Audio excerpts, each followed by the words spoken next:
자, 또 다음 사례. 자, 이번에는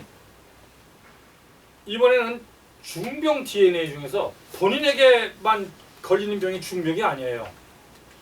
자기가 가지고 있는 DNA를 가지고 자기 자식들이 선천성 장애를 가지고 태어난다면은 세상에 그거보다 더 큰 중병 DNA가 어디 있습니까? 이거를 갖다 내가 안 써놨네요. 이거를 자락창고라 그래요. 자식이 큰 고통 속에 빠지는 DNA라는 뜻입니다. 이 사람은 뭐 내가 남자인지 여자인지 모르겠는데 됐어요. 다시 이 사람은 남자네요. 요걸 보니까 남자예요. 이 사람은 남자인데 자식이 선천성 장애를 가지고 태어납니다. 그러면 이 사람은 그럼 결혼하지 말아야 되느냐? 아닙니다. 아까도 얘기했죠. 자살 연기와 만나지 않을 때만 피하면은 자살하지 않는다고. 결국 이 사람도 선천성 장애를 가진 아들이 태어날 가능성이 있는 해는 아내가 임신하지 않으면 돼요. 그러니까 아닌 말로 임신 시기와 출산 시기는 뭐 조절하기 어렵지. 임신 시기를 조절해서 그때 가가지고 임신을 하지 않으면은 선천성 장애를 가진 아들이 태어나지 않고, 어쩔 수 없이 만약에 뭐 임신이 됐다. 요즘은 뭐 옛날엔 불가능한데 요즘은 딸아들을 갖다가 미리 알 수가 있잖아요. 안타까운 일이지만은 그 딸아들을 미리 감별을 했더니 아들이야. 그리고 임신한 시기가 선천성 장애를 가질 수 있는 그 임신 시기가 딱 맞는 시기야. 그랬을 때는 안타깝지만은 유산을 해야죠. 그러면 선천성 장애를 가지지 않습니다. 왜냐면 아무리 아들이 선천성 장애를 가진 아들을 가질 수 있는 그런 DNA를 가지고 있다 해서 아들 10명을 낳으면 그 10명이 다 선천성 장애를 갖는 것은 아닙니다. 그러니까 예를 들어서 아들 둘을 가지고 있어. 그러면 하나들은 정상이에요. 그러나 하나들은 선천성 장애를 가진 아들이 태어날 가능성이 크죠. 그러니까 이 사람이 그걸 자락창고인데, 그럼 이 사람은 도대체 뭘 보고 그랬느냐? 이 사람은 무려 그 자락창고, 아들이 선천성 장애를 가질 수 있는 DNA를 3개나 가지고 있어요. 이거는 25%가 안 되는데 왜 이렇게 해놨느냐? 요거는 21%는 어느 대운과 어느 시기가 되게 되면 이 크기가 25%를 넘어갈 수가 있거든요. 그래서 20%가 넘어가면은 사실은 요주의 수치예요, 그게요. 그러니까 근데 이 사람은 여기하고 여기에도 25.78%, 41.52% 이미 2개가 나와 있고, 그 다음에 여기에 가서 아주 간당간당해. 21.54%. 그래서 이 사람이 만약에 아들 둘을 낳잖아요. 아들을 둘을 하면 하나는 정상입니다. 하나는 선천성 장애를 가진 아들을 출산할 수가 있습니다. 요 수치가 얘기하고 있습니다. 왜 그러느냐? 남자에게 있어서 요 활운 관성이 아들이거든요. 아들이에요. 요거 보세요. 더군다나 그 중에서도 편활, 편관 요것이 아들이에요. 정관이하고 정활이 있고 편활이 있잖아요. 요 중에서 남자한테는 요것이 아들이에요. 이 사람은 바로 아들이 21.54%예요. 만약에 이 사람이 21.54%가 아니고 이 수치가 만약에 31%쯤 됐다 그러면 아마 아들 둘 낳으면 둘이 다 선천성 장애가 될 거예요. 아들 셋 낳으면은 둘은 선천성 장애고 하나 정도가 아마 정상이 될 거예요. 왜냐? 근데 이 사람은 그나마 다행으로 이게 21.54%가 됐기 때문에 임신 시기를 잘 조절을 하면은, 그러면은 둘 다 뭐 아들 모두 다 선천성 장애를 겪지 않는 아들을 낳을 수도 있고, 뭐 그런 거를 몰랐더라도 정상인 아들 1명 정도는 있을 수가 있습니다. 그러니까 이 사람은 무려 그런 DNA가, 그런 중병 DNA가 3개를 가지고 있어요. 그런데 더 기막힌 것은 이 사람 남자거든요. 남자인데 전부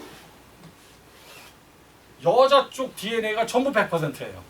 그냥 뭐 일부가 있는 게 아니라 전부 100%야. 그러니까 이 사람은 한마디로 얘기해가지고 겉의 모습은 남자인데 속은 여자고 여자가 아들을 그러니까 뭐라고 얘기해야 돼 이게? 참 말도 하기 어려운데 남자가 아들을 낳은 거야 이게 지금 이게 뭐 몰라자고잖아요. 그러니까 어쨌든 그러니까 겉은 남자야. 겉은 남자고 근데 속은 DNA는 전부 여자야. 그러니까 여기에도 지금 무려 이렇게 세 개의 위험 인자를 가지고 있는데 여기에는 뭐 완벽하게 위험 인자를 가지고 있어요.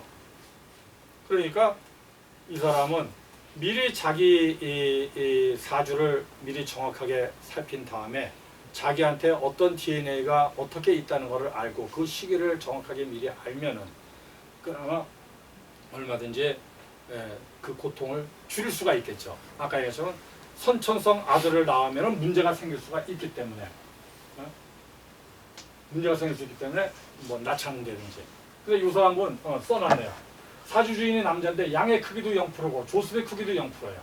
그래서 음양 조습 불균형이 아주 뭐 극도로 심하죠. 그래서 이것 하나만 봐도 벌써 이 사람한테는 DNA가 아주 고약하게 발달이 되겠다. 더군다나 화룬에 정화는 없고 아까 얘기했죠. 편월만 있으니 아들은 분명히 있는데 아들이 그 아들 중 최소 한 명은 선정성 장애를 지니고 태어날 수밖에 없다.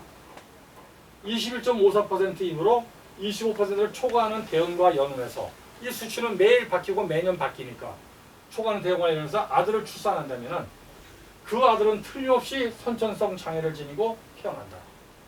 그리고 태어난 선천성 장애를 태어나는 아들의 선천성 장애는 화룬이 강력한 한신이므로 앞에 걸 한번 잠깐 보세요. 앞에 걸 보면 이 화룬이 이게 뭐냐면 사람이 활동하는 거거든요. 사람이 활동하는 거. 그래서 옛날에는 이걸 가지고 관성이라고 그래가지고 관운이라고 얘기했고 요즘은 뭐 관운이란 말은 도대체 어울리지 않는 말이니까 사람이 사회 활동을 하는 활동운이기 때문에 이 활동운이 한신이에요. 한신이라는 뜻은 뭐냐면은 이게 기운도 아니고 아군도 아닌 정말 이 사람이야말로 남자도 아니고 여자도 아닌데 이 남자가 기운도 아닌 아군도 이 남자가 하는 행동 모두는 기운도 아니고 아군도 아닌 한신이에요. 더군다나 이 사람 한신은 무기한신이 돼가지고서는 여기 있는 기운이 이게 67%가 넘어가는 강력한 기운이 흐르지를 못해요. 더군다나 여기가 아군이에요. 이 사람 내가 누군지 모르지만 자살할 가능성이 상당히 높습니다. 뭐 내 말을 믿는다면 내가 이 사람 그러고 나한테 찾아오면 내가 자살 안 하게 말을 해줄 텐데 뭐 내 말도 믿지 않을 거고 뭐 말해줘봐야 실천도 안 할 거기 때문에 내가 말해줄 생각도 없어요. 내가 이메일에다가 당신 뭐 이렇게 해가지고 한다면 이 사람 어쩌면 뭐 나한테 뭐 도끼 들고 와가지고 싸우자 그럴 거예요. 무슨 개소리 하고 앉아있냐고. 그러나 이 사람은 아닙니다.